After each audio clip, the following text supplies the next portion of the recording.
Loodsen die de Russische schaduwschepen moeten begeleiden, doen dat tegen wil en dank.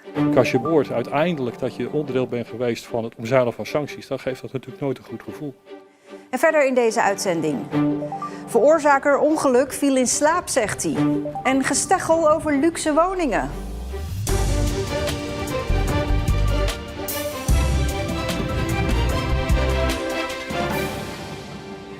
Goedenavond. Kan Zeeland iets doen tegen schepen die de sancties tegen Rusland omzeilen? Deze week bleek dat schepen die Russische olie vervoeren op de terugweg tanken in Zeeland. Volgens het NRC zijn het oude olietankers die ook nog eens slecht verzekerd zijn. Maar de veiligheid is het probleem niet, volgens de loodsen die de schepen begeleiden vanuit Vlissingen. Alle schepen die hier komen olie laten, die worden voorzien van een loods, omdat ze onder de loodsplicht vallen. Wat wij niet zien is een stijgende lijn in het aantal meldingen van wantoestanden aan boord of slecht onderhoud. Dus wij hebben niet indicaties dat het hier gaat om schepen die echt in slechte staat zijn en die eigenlijk niet geschikt zijn om op zee te varen. Wat voor gevoel stappen jullie aan boord als je weet van, goh, ja, deze omzeilen eigenlijk een soort van de sancties? Ja, dat is tegen wil en dank, denk ik wel. Een schip wat toelating krijgt hier valt onder de loodsplicht, moet voorzien worden van een loods. Dus die verplichting hebben wij ook om dat te leveren als zeg maar de verzelfstandige organisatie. Maar ja, natuurlijk als je behoort uiteindelijk dat je onderdeel bent geweest van het omzeilen van sancties, dan geeft dat natuurlijk nooit een goed gevoel. De problematiek kwam vandaag kort ter sprake in Provinciale Staten. Verantwoordelijk gedeputeerde Dick van der Velde vertelde dat hij contact heeft opgenomen met Den Haag. Daar is vanuit dit huis ambtelijk de vraag gesteld van welke acties hebben jullie in je hoofd om hier mee aan de slag te gaan. Daar zijn ze zich op aan het beraden. Daar zal eerdaags een antwoord op komen. Ook de voorzitter van de veiligheidsregio heeft vanuit zijn hoedanigheid contact gezocht met het Rijk. En wel met het ministerie van Justitie en Veiligheid om te vragen op welke manier zij met deze zaken omgaan. Ook zijn er door verschillende statenfracties vragen gesteld. Voor onze eigen omgeving is echt de zorg voor een milieuramp de allergrootste zorg. Als daar olie weg gaat lekken, ja, dan heb je echt een heel groot probleem, gewoon in Zeeland. En we vinden ook dat de sancties serieus moeten worden genomen. Ook daar hebben wij als provinciale overheid de verantwoordelijkheid in om te zorgen dat ook de sancties naar Rusland worden nageleefd. Goed dat het aan het licht gekomen is en vervelend dat het gebeurt. Want ja, dan zouden we indirect meewerken. Of zelfs direct aan het bekostigen van een oorlog in Rusland. Heeft u enig idee of de provincie hier wel iets aan kan doen? Ja, dat is altijd de vraag wat voor middelen hebben wij als provincie. Maar je kunt sowieso als provinciale overheid druk uitoefenen bij collega-overheden en bij instanties. En we gaan er niet over, maar ja, dat is zo belangrijk voor Zeeland. Stel dat er zo'n milieuramp ontstaat, ja, je moet hier wel volle bak aandacht aan geven. Als er aandacht voor is de kans veel groter dat er iets mee gebeurt als dat niemand het opmerkt. Dus ja, dat is ook onze rol. Hè. We zijn ook volksvertegenwoordiger. Dus in die zin vertegenwoordigen wij ook de Zeeuwse bevolking en brengen de zorgen richting Den Haag. Het is nu dus wachten op antwoorden op de vragen die gesteld zijn aan het ministerie en gedeputeerde staten. Een directe oplossing ligt dus nog niet voor de hand. Een 28-jarige man uit Ouddorp denkt dat hij in slaap viel achter het stuur toen hij in november 2022 een dodelijk ongeluk veroorzaakte op de Brouwersdam. Dat zei hij vandaag tijdens de rechtszaak. Bij het ongeluk kwamen een 32-jarige vrouw en haar hondje om het leven. De vrouw werkte in de horeca op Schouwen-Duiveland. Het ongeluk gebeurde om 7:30 's ochtends. De verdachte had 's nachts gewerkt en reed naar huis. Hij kwam op de verkeerde weghelft terecht en botste frontaal op de auto van de vrouw. De officier van Justitie heeft 6 maanden cel geëist, waarvan de helft voorwaardelijk en een rijontzegging van 2 jaar. Zij gelooft niet dat de man in slaap is gevallen, omdat getuigen hem vlak voor het ongeluk nog met hoge snelheid andere auto's zagen inhalen. En dat ondanks het inhaalverbod op die weg. Over 2 weken doet de rechtbank uitspraak. De seinen staan weer op groen voor de mini-treinen in Hoedekenskerken. De treintjes lagen ruim een jaar lang stil, want ze voldeden niet aan de veiligheidseisen. En dan ging het bijvoorbeeld om remtijd en obstakels langs de rails. Vrijwilligers hebben hard gewerkt om dat in orde te krijgen. Vanaf Pasen rijden ze weer. Op Tholen gooien 10 bedrijven hun deuren open voor potentiële nieuwe werknemers. Want op het eiland zijn honderden openstaande vacatures. Zoals bij dit bedrijf dat vuurvaste materialen maakt voor bijvoorbeeld ovens in crematoria en gieterijen.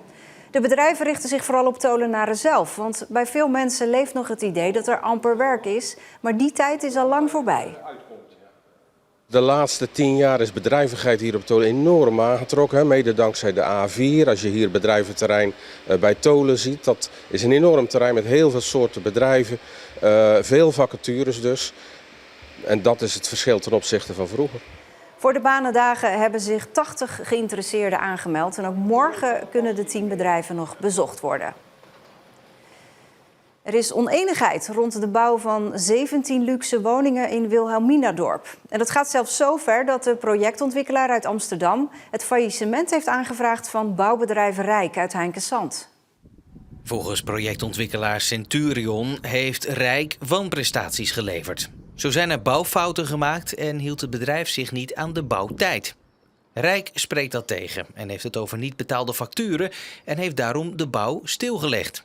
Bewoners zijn ondertussen de dupe van het gesteggel, want het project had al af moeten zijn. Tot nu toe zijn er pas 5 woningen bewoonbaar. Bewoners willen niet voor camera reageren omdat ze hebben afgesproken dat zij zich niet in de kwestie gaan mengen. Een bewoner laat wel weten gefrustreerd te zijn. Dinsdag is de rechtszaak tussen de 2 bedrijven. Uiterlijk vandaag krijgen alle 3700 groep 8 leerlingen in Zeeland de uitslag van de doorstroomtoets. De nieuwe toets voor schooladvies voor de middelbare. Een toets ook die gelijk bij de eerste editie al voor discussie zorgt. VMBOT HAVO. VMBOT HAVO. VMBOT HAVO. De leerlingen van groep 8 van de Chameleon weten het nu al. Waar ze naartoe gaan en op welk niveau ze beginnen. Het is voor het eerst dat de doorstroomtoets is afgenomen. In het midden van het jaar in plaats van op het eind. Ik heb het idee dat ze het beestje gewoon een andere naam gegeven hebben.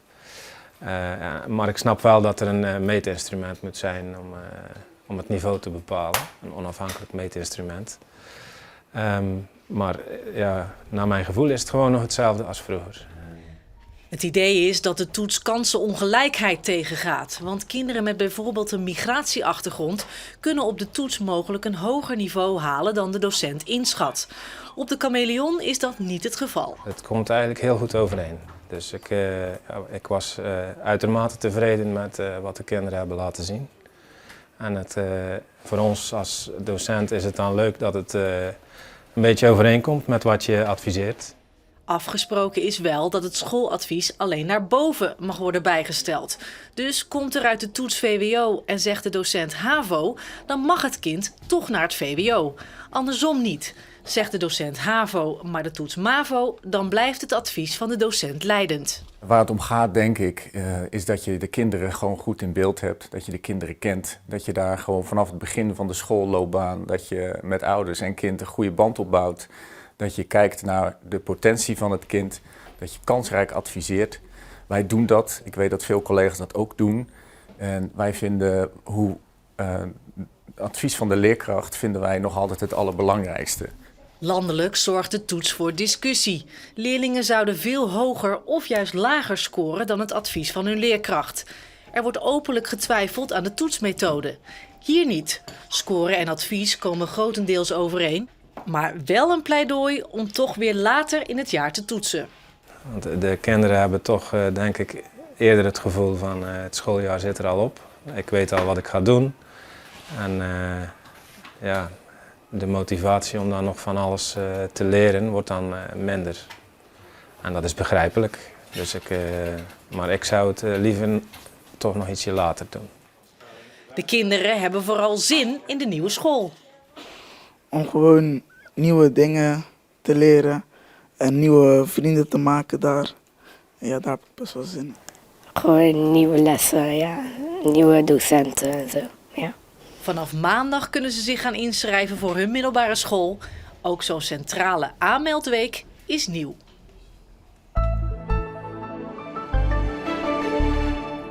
Vanmorgen werd het steeds grijzer en grijzer en dat eindigde uiteindelijk in een hele middag regen en motregen. Het werd ongeveer 10 graden. Die regen trekt uiteindelijk weg, maar morgenochtend neemt de kans op buien weer toe met in de middag een aantal flinke, sommige met hagel. Tussendoor wel steeds een zonnetje om je op het verkeerde been te zetten. Ja, het weekend staat voor de deur en dat betekent ook weer volop sport natuurlijk. Te beginnen met Oranje vanavond. Maar ook in Zeeland een bomvolle sportagenda dit weekend. Op onze website en app vind je alvast wat voorbeschouwingen. En ik zie u graag morgen weer bij een nieuwe Zeeland Nu. Tot dan, fijne avond.